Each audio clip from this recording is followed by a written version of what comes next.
सत्यसाईश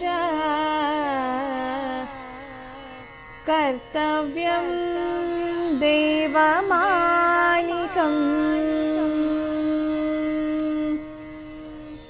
उत्तिष्ठ उत्तिष्ठोत्तिष्ठ पर्तीशा उत्तिष्ठ जगदीपते उत्तिष्ठ करुणापूर्णा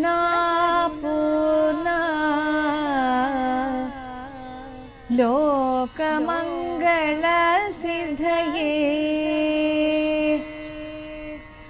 चित्रावती तटविशाल सुशान्तसौधे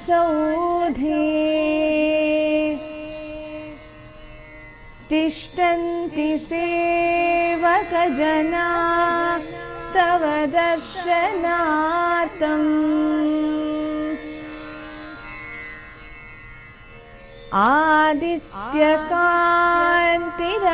आदित्यकान्तिरनुभाति समस्तलोकान् श्री सत्यसाई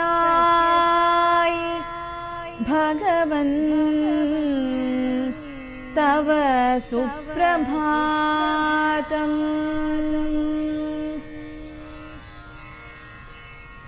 त्वन्नाम कीर्तनरतास्तव दिव्यनामा गायन्ति भक्तिरसपान प्रहृष्टचित्ताः दातुं कृपा सहित दर्शनमाशु तेभ्यः श्री सत्यसाई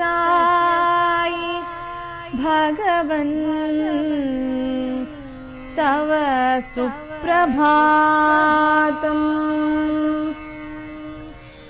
आदाय दिव्यकुसुमानि मनोहराणि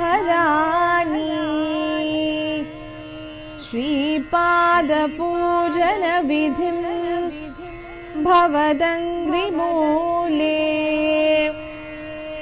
कर्तुं महोत्सुकतया प्रविशन्ति भक्ताः श्री सत्यसाई भगवन् तव सुप्रभातम् श्रुत्वा तवाद्भुतचरित्रम् अखण्डकीर्तिम् व्याप्तादिगन्तरविशाल धरातलेऽस्मिन् जिज्ञासुलोक उपतिष्ठति चाश्रमेऽस्मिन् श्री सत्यसाई भगवन् तव सुप्रभातम्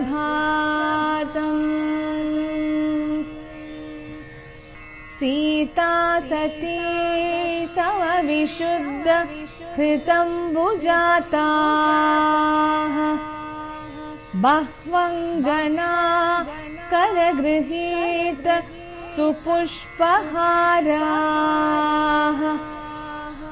स्तुन्वन्ति दिव्यनुतिभिः फणिभूषणं त्वाम् श्री सत्यसाई भगवन् तव सुप्रभातम्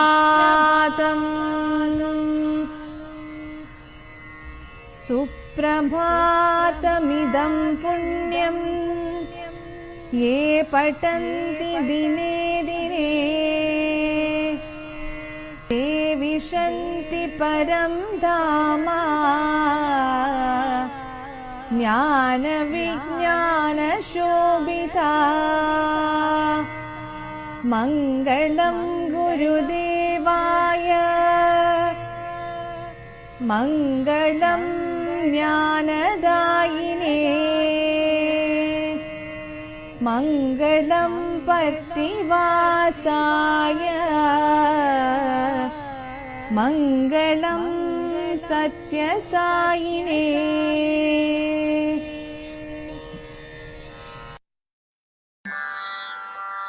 ॐ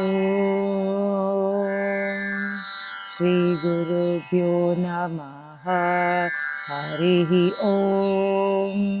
गणानां त्वा गणपतिगुं हवामहे कविं कवीनामुपमश्रवस्तमं ज्येष्ठराजं ब्रह्मणां ब्रह्मणस्पत आन शृण्वन्नोतिभिः प्रणो देवी सरस्वती वाजभिर्वाजिनीवती दीनामवित्रयवतो गणेशाय नमः सरस्वत्यै नमः श्रीगुरुभ्यो नमः हरिः ॐ। ॐ शान्ति शान्ति शान्तिः। ॐ यश्चन्दसां वृषभो विश्वरूपः छन्दोऽभ्योऽद्यमृतात् सम्बभूव समेन्द्रो मेधया स्पृणोतु अमृतस्य देवतारनो भूयासं शरीरं मे विसर्शनं जिह्वा मे मधुमत्तमा कर्णाभ्यां भूरिवेश्रुवं ब्रह्मणकोशोऽसि मेधया विहितः श्रुतं मे गोपाय। ॐ शान्ति शान्ति शान्तिः।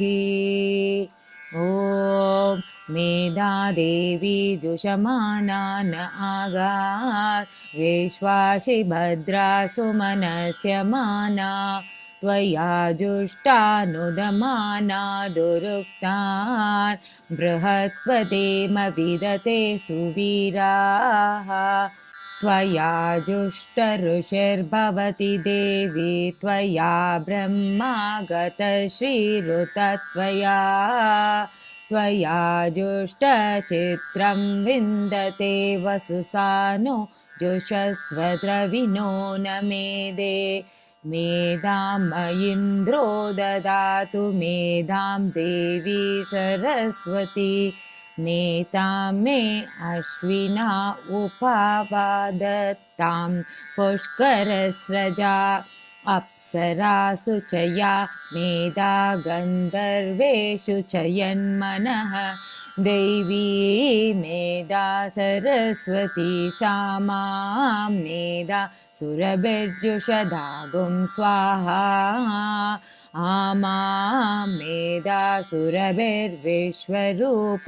हिरण्यवर्णां जगति जगम्या ओजस्वती पयसा बिन्वमाना सा मां मेधा सोप्रदीकाजुषन्दां मयि मेधा मयि प्रजां मयग्निस्तेजो ददातु मयि मेधां मयि प्रजां मयीन्द्रियं ददातु मयि मेधां मयि प्रजां मयि सूर्यो व्राजो ददातु।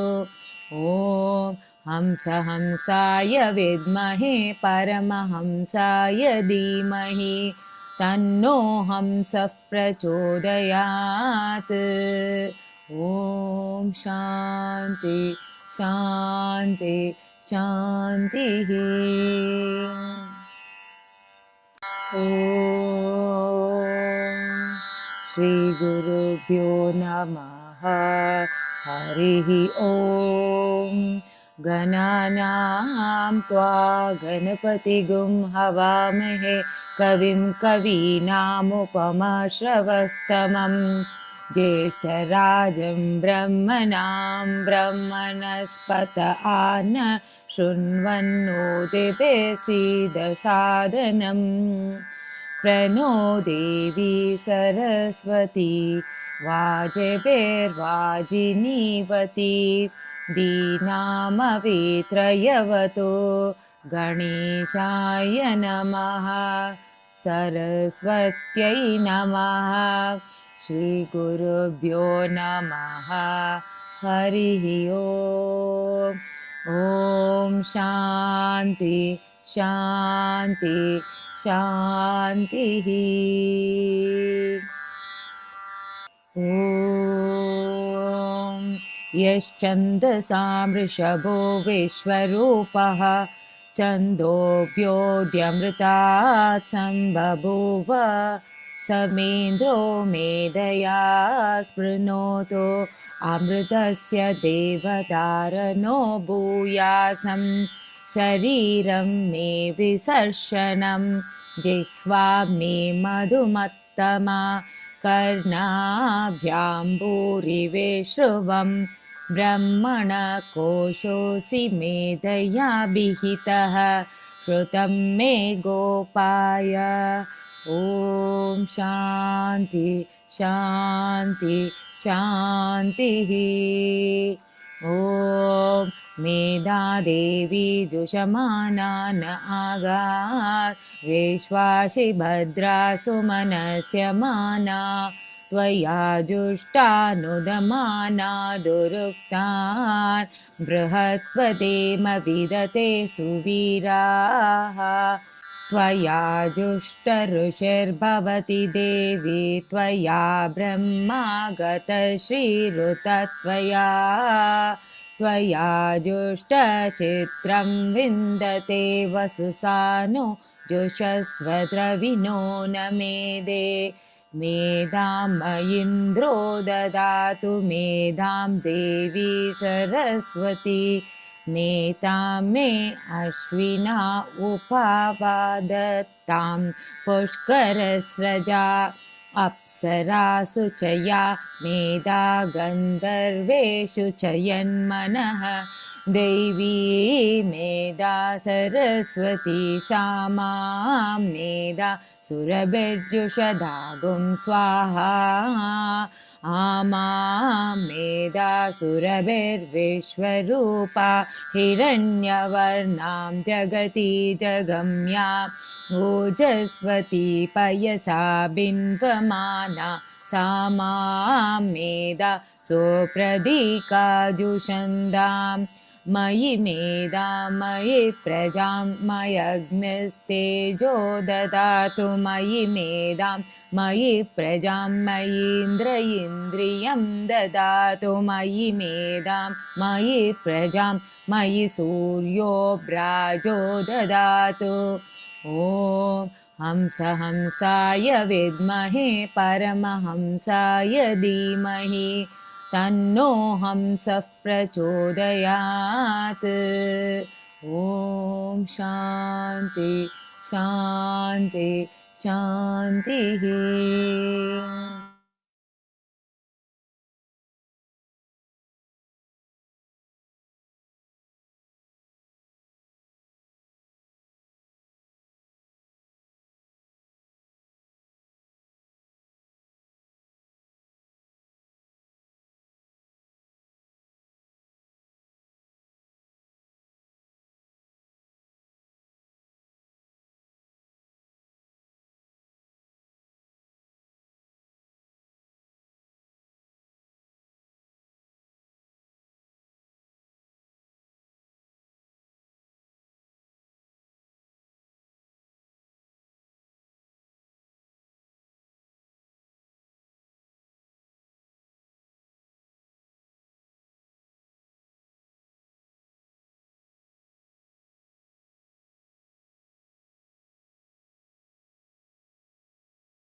ॐ श्री भगवान् सत्य साई बाबाय नमः। ॐ श्री साई सत्य स्वरूपाय नमः। ॐ श्री साई सत्य धर्म परायणाय नमः। ॐ श्री साई वरदाय नमः। ॐ श्री साई सत्पुरुषाय नमः। ॐ श्री साई सत्यगुणात्मने नमः। ॐ श्री साई साधुवर्धनाय नमः। ॐ श्री साई साधुजनपोषणाय नमः। ॐ श्री साई सर्वज्ञाय नमः। ॐ श्री साई सर्वजनप्रियाय नमः। ॐ श्री साई सर्वशक्तिमूर्तये नमः। ॐ श्री साई सर्वेशाय नमः। ॐ श्री साई सर्वसंगपरित्यागिने नमः। ॐ श्री साई सर्वान्तर्यामिने नमः। ॐ श्री साई महिमात्मने नमः। ॐ श्री साई महेश्वर स्वरूपाय नमः। ॐ श्री साई पर्तिग्रामोद्भवाय नमः। ॐ श्री साई पर्तिक्षेत्र निवासिने नमः। ॐ श्री साई यशकाय शिर्दिवासिने नमः। ॐ श्री साई ज्योत्यादिपलि सोमपाय नमः। ॐ श्री साई भारद्वाज ऋषि गोत्राय नमः। ॐ श्री साई भक्तवत्सलाय नमः। ॐ श्री साई अपान्तरात्मने नमः। ॐ श्री साई अवतारमूर्तये नमः। ॐ श्री साई सर्वभयनिवारिणे नमः। ॐ श्री साई आपस्तम्भसूत्राय नमः। ॐ श्री साई अभयप्रदाय नमः। ॐ श्री साई रत्नाकर वंशोद्भवाय नमः। ॐ श्री साई शिर्डी साई अभेद शक्त्यवताराय नमः। ॐ श्री साई शंकराय नमः। ॐ श्री साई शिर्डी साई मूर्तये नमः। ॐ श्री साई द्वारकमायि वासिने नमः। ॐ श्री साई चित्रावती तट्टपुट्टपर्ति विहारिणे नमः। ॐ श्री साई शक्तिप्रदाय नमः। ॐ श्री साई शरणागतत्रणाय नमः। ॐ श्री साई आनन्दाय नमः। ॐ श्री साई आनन्ददाय नमः। ॐ श्री साई आर्तत्राणपरायणाय नमः। ॐ श्री साई अनाथनाथाय नमः। ॐ श्री साई असहाय सहायाय नमः।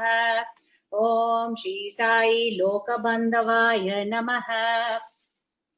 ॐ श्री साई लोकरक्षपरायणाय नमः। ॐ श्री साई लोकनाथाय नमः। ॐ श्री साई दीनजनपोषणाय नमः। ॐ श्री साई मूर्तित्ययस्वरूपाय नमः। ॐ श्री साई मुक्तिप्रदाय नमः। ॐ श्री साई कलुषविद्धुराय नमः। ॐ श्री साई करुणाकाराय नमः। ॐ श्री साई सर्वाधाराय नमः। ॐ श्री साई सर्वहृद्वासिने नमः। ॐ श्री साई सर्वपुण्यफलप्रदाय नमः। ॐ श्री साई सर्वपापशक्कराय नमः। ॐ श्री साई सर्वरोगनिवारिणे नमः। ॐ श्री साई सर्वबाधाहराय नमः। ॐ श्री साई अनन्तनुत्तकर्तॄणे नमः। ॐ श्री साई आदिपुरुषाय नमः। ॐ श्री साई आदिशक्तये नमः। ॐ श्री साई अपरूपशक्तिने नमः। ॐ श्री साई अव्यक्तरूपिणे नमः। ॐ श्री साई कामक्रोधध्वंसिने नमः। ॐ श्री साई कनकाम्बरधारिणे नमः। ॐ श्री साई अद्भुतचर्याय नमः। ॐ श्री साई आपद्बान्धवाय नमः। ॐ श्री साई प्रेमात्मने नमः। ॐ श्री साई प्रेममूर्तये नमः। ॐ श्री साई प्रेमप्रदाय नमः। ॐ श्री साई प्रियाय नमः। ॐ श्री साई भक्तप्रियाय नमः। ॐ श्री साई भक्तमन्दराय नमः। ॐ श्री साई भक्तजनहृदयविहाराय नमः। ॐ श्री साई भक्तजनहृदयलायाय नमः। ॐ श्री साई भक्तपराधीनाय नमः। ॐ श्री साई भक्तिज्ञानप्रदीपाय नमः। ॐ श्री साई भक्तिज्ञानप्रदाय नमः। ॐ श्री साई सुज्ञानमार्गदर्शकाय नमः। ॐ श्री साई ज्ञानस्वरूपाय नमः। ॐ श्री साई गीतबोधकाय नमः। ॐ श्री साई ज्ञानसिद्धिदाय नमः। ॐ श्री साई सुन्दररूपाय नमः। ॐ श्री साई पुण्यपुरुषाय नमः। ॐ श्री साई फलप्रदाय नमः। ॐ श्री साई पुरुषोत्तमाय नमः। ॐ श्री साई पुराणपुरुषाय नमः। ॐ श्री साई अतीताय नमः। ॐ श्री साई कालातीताय नमः। ॐ श्री साई सिद्धिरूपाय नमः। ॐ श्री साई सिद्धसङ्कल्पाय नमः। ॐ श्री साई आरोग्यप्रदाय नमः। ॐ श्री साई अन्नवस्त्रदाय नमः।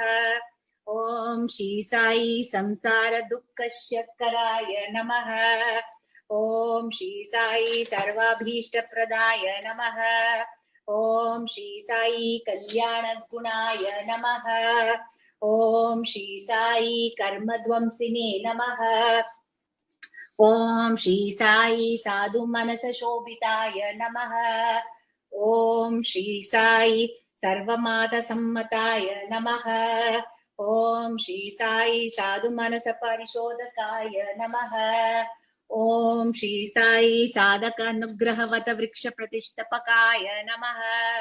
ॐ श्री साई सकलसंशयहराय नमः। ॐ श्री साई सकलतत्त्वबोधकाय नमः। ॐ श्री साई योगीश्वराय नमः। ॐ श्री साई योगीन्द्रवन्दिताय नमः। ॐ श्री साई सर्वमङ्गलकराय नमः। ॐ श्री साई सर्वसिद्धिप्रदाय नमः।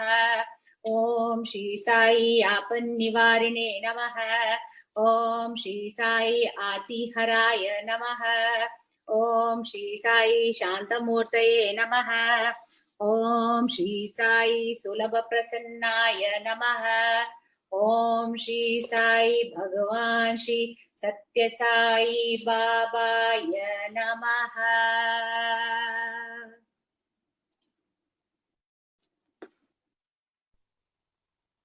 आरती। ॐ जय जगदीश हरे स्वामी सत्य साई हरे भक्तजना संरक्षक भक्तजना संरक्षक पर्तिमहेश्वरा ॐ जय जगदीश हरे शशिवदना श्रीकरा सर्वप्राणपते स्वामी सर्वप्राणपते